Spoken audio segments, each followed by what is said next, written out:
Yes, guys, like the title says, Martin Luther King had a dream. Obama lived a dream. Now the question is, what's Donald Trump going to do to that dream? Did Donald Trump just admit to a dream-killing crime that him and his team committed in Pennsylvania?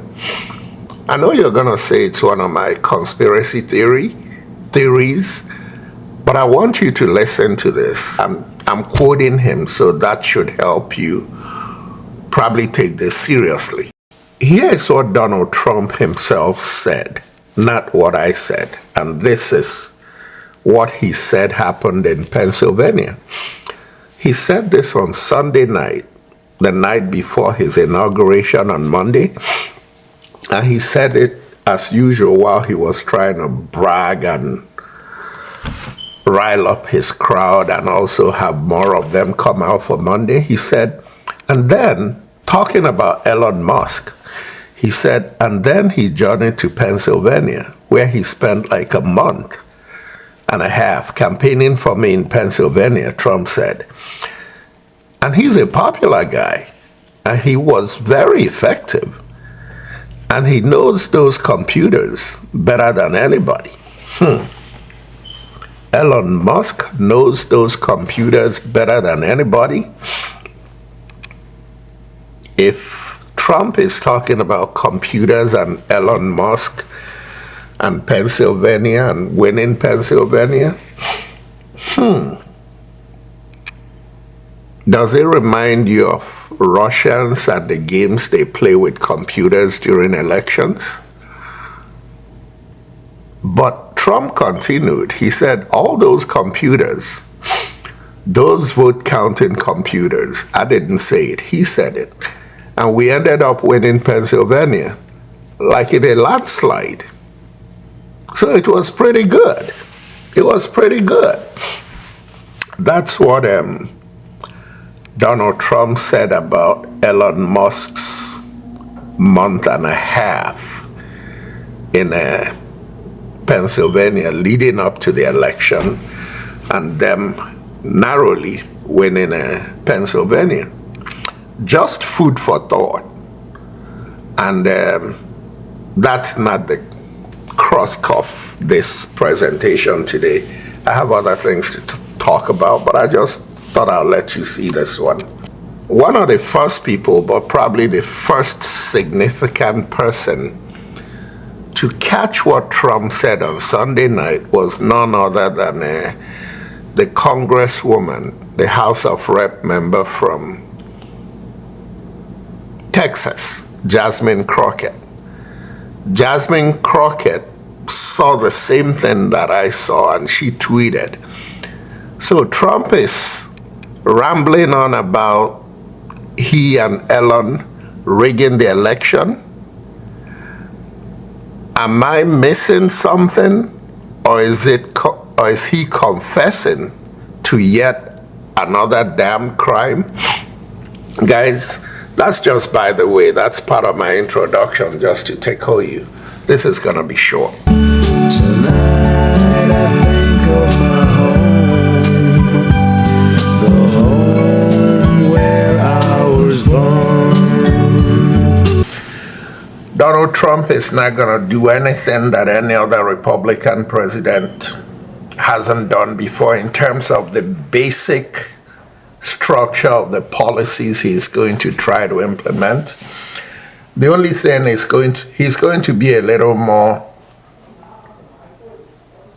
braggadocio about it, and he's going to consult more with people in the far right. And yes, some of the things they propose are going to be disastrous sounding, but I believe in America. America's democracy has checks and balances. Even the Supreme Court, which Donald Trump appointed many of the judges, when he goes and get ready to live on the edge, those Supreme Court judges except the crazy black guy, Clarence Thomas. The rest of those Supreme Court judges are Americans. They have consciences and they have respect for the rule of law. And they have a lot of respect for American democracy. So we're supposed to be worried. But even with Joe Biden, we were worried. At least we were worried about his senility. There's always something to worry about. But all of us will be fine. This is not Nigeria. This is not a place without law and order. America has laws. America has order. Tonight I think of my home, the home where I was born. There are only two genders, male and female.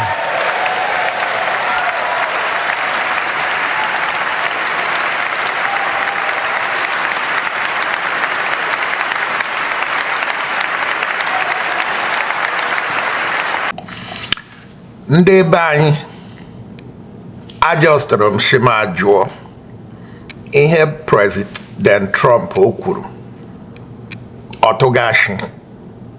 Are there more than two genders?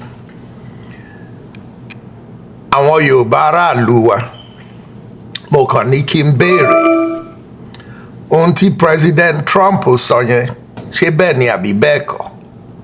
Are there more than two genders?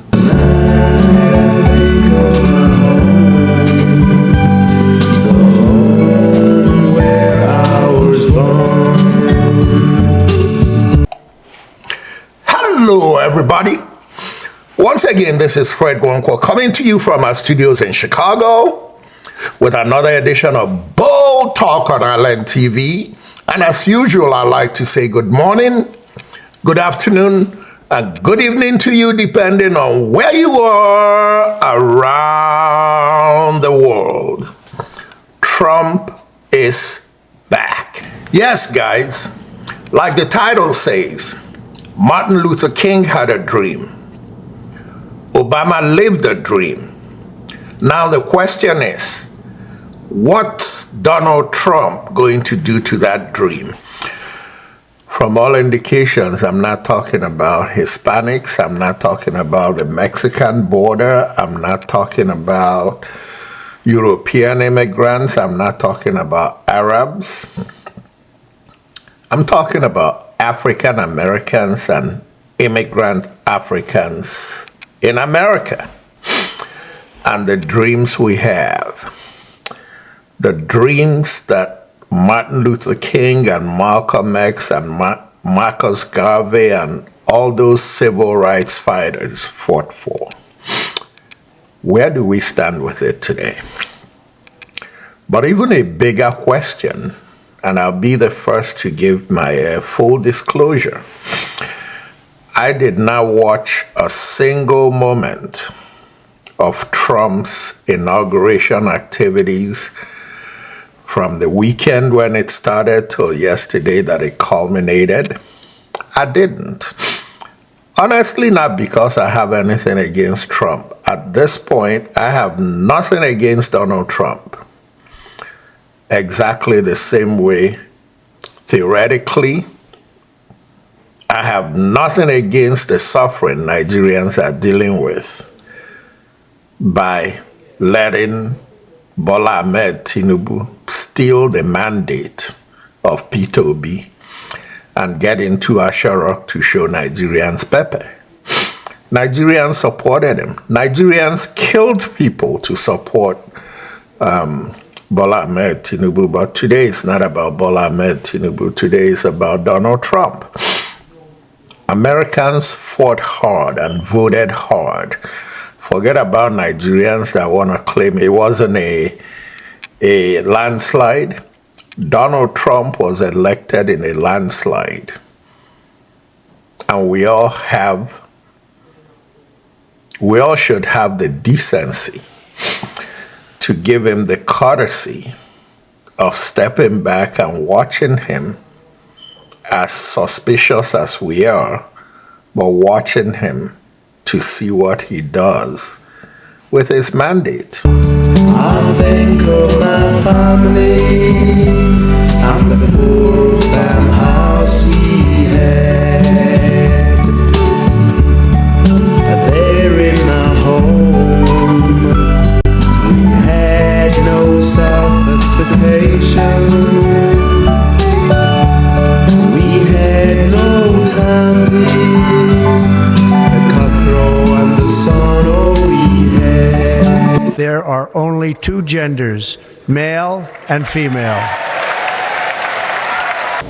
How are we doing so far? If you see value in what we do and the programming we bring you, please subscribe. It doesn't cost you money.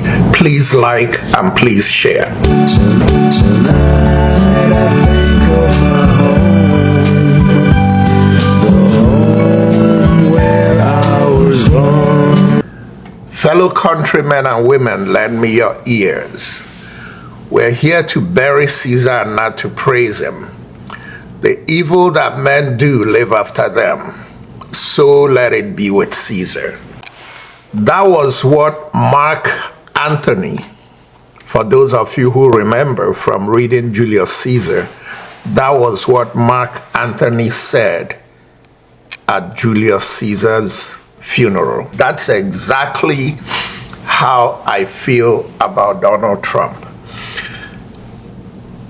I don't like Donald Trump. I don't like his antecedents, but I'm also a realist. Everybody deserves a second chance. And Donald Trump is somebody we already know who he is. He's going to do whatever it takes to get what he wants. But this is America. And Donald Trump grew up in America. Donald Trump is a New York boy.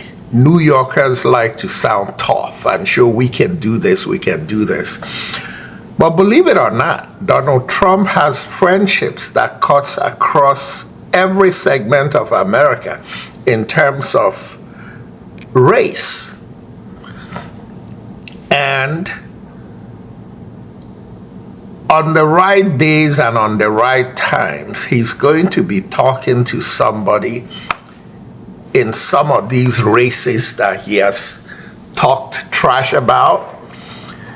And some of the things he's going to do are going to be guided by his sentiments for those friends that he has and how those things may affect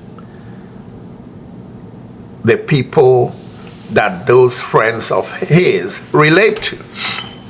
I'll give you an example. Many people don't study body language. I'm not an expert in it, but I study body language. If you go back to Jimmy Carter's funeral, go back and take a good look at those clips of video that came out of that funeral. Take a good look at the conversation that went on with Donald Trump and Barack Obama, all through at least what we were shown. Then take a good look at the reaction or reception, whatever you want to call it, between Barack Obama and Kamala Harris, all through the visible part that we saw. Take a good look at it. There was a serious discomfort between Barack Obama and Kamala Harris. We can't tell what it is because they're not gonna say it. But if you look at body language in that video, you're going to see that all is not well with the Democratic Party. After Kamala Harris lost that election, there's a lot of finger pointing going on that we don't know about. But The greeting between Kamala Harris and Barack Obama, if you take a good look at that video, was one of those, they are sitting and waiting and using the side of their eye to see if the other person is willing to talk. And even when they shook hands and greeted, it wasn't warm, it was courtesy. On the flip side, call it what you like, call it conspiracy theory. The conversation between Donald Trump and Barack Obama was not staged. They were deep into conversation, they were having good laughs. It doesn't mean they're friends. It doesn't mean they're friends, don't get me wrong, or they're bosom buddies. But what it means is that both of them are willing to talk to each other. That bodes well for some of the crazy things Donald Trump is proposing. Off the top, you mentioned the Carter funeral today. What were you talking to Barack Obama about? It did look very friendly, I must say. I didn't realize it. I didn't realize it, how friendly it looked. I saw it on your wonderful network just a little while ago before I came in, and I said, boy, they look like two people that like each other, and we probably do. We have little different philosophies, right? But we probably do. I don't know, we just got along. It's good for people like Barack Obama to have Donald Trump's ears, at least on given moments. Not that he'll do what they ask right away, but it sits in his head and he thinks about those conversations as he makes his decisions.